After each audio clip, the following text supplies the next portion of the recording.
Alright, hey guys, sorry I haven't really made a video in a while. Wasn't really getting on for the past week, I've been busy.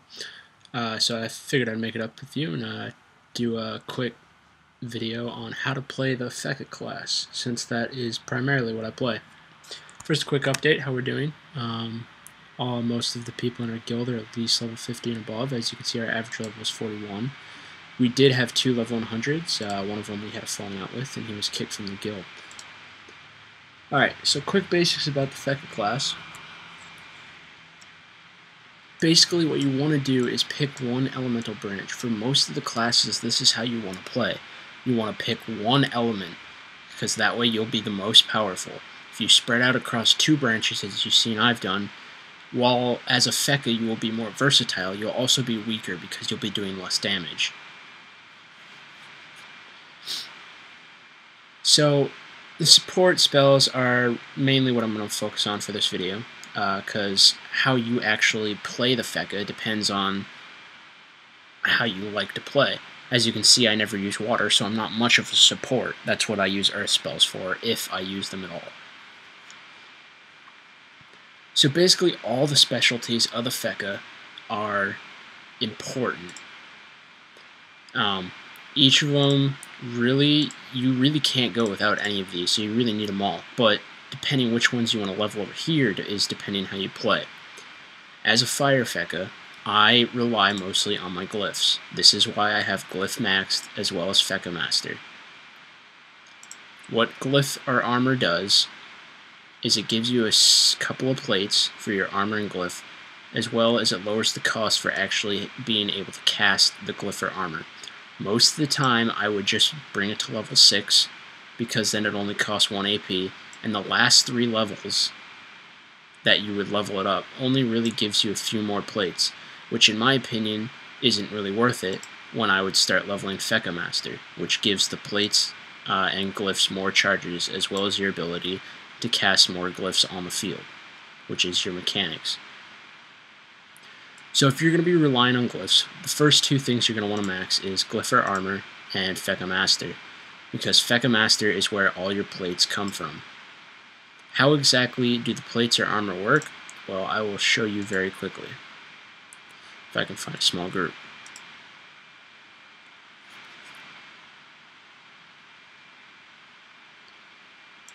Okay, so here we are in battle.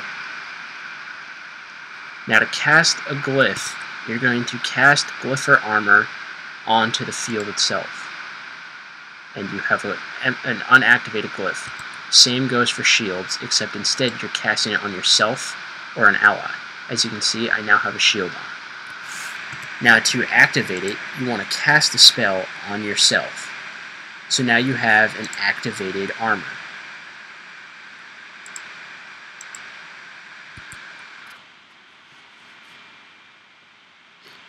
The best thing, as you can see, this elite chafer, he just walked onto my unactivated glyph. So if I hit him with a spell, it's going to activate the glyph as well as hit him. So for unactivated glyphs, the way you activate them is to cast a spell on it. As you can see, I'll do it again over here. So I cast an unactive glyph, and then I activate it with a spell. Depending what spell you use depends on what the use of the glyph is. As you can see by mousing over the middle, it shows how many charges you have left on the glyph. Here you can see how many plates I have left on my armor that is on myself. Because it only has 16 because I was hit by them. You lose charges on your armor whenever you get hit by something, or when it's your turn and the armor becomes activated.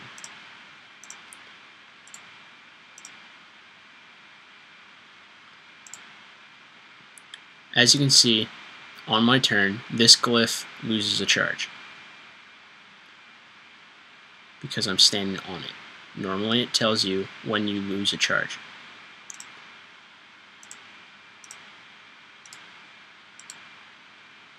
Alright, so there's the quick explanation for glyphs or armors, as I'm sure most people are confused on how to actually make them work.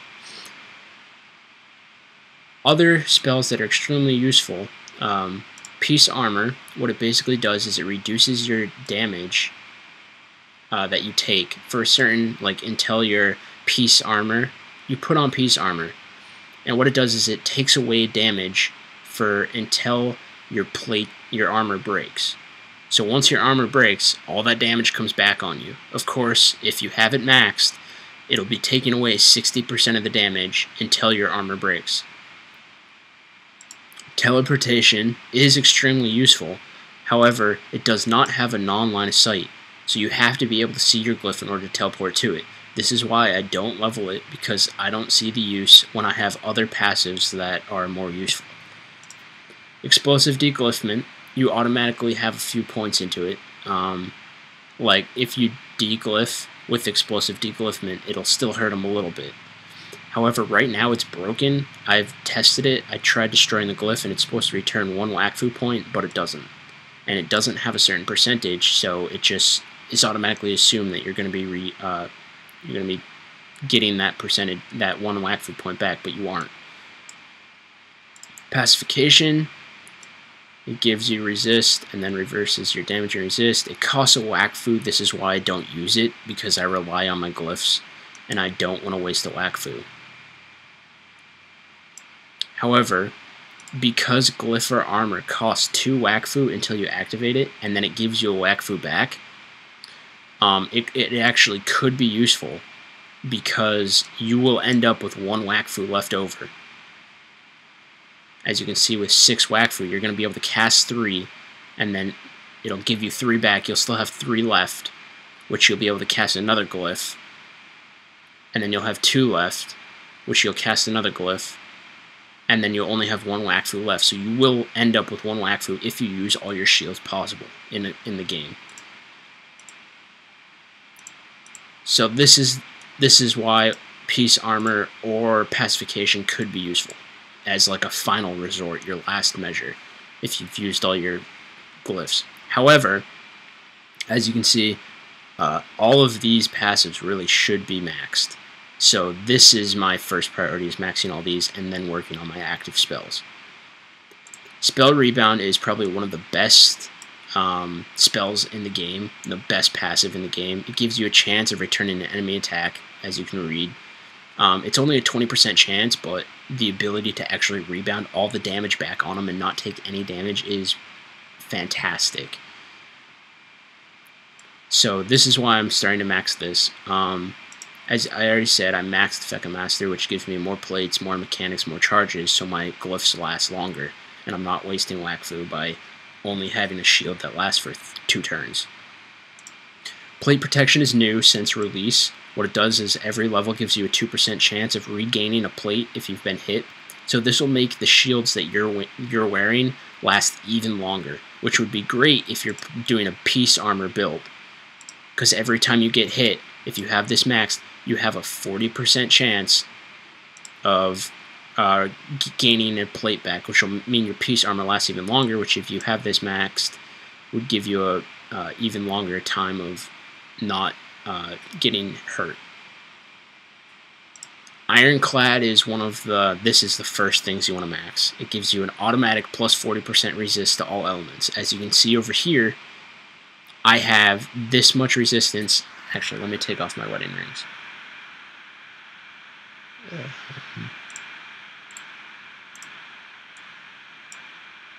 Taking off my wedding rings, which it gives you more wisdom, but it drops all your resist. As you can see, I have an automatic resistance bonus more than anybody else will have normally. Most people have negatives or just a 0 resist in every single. But with this passive,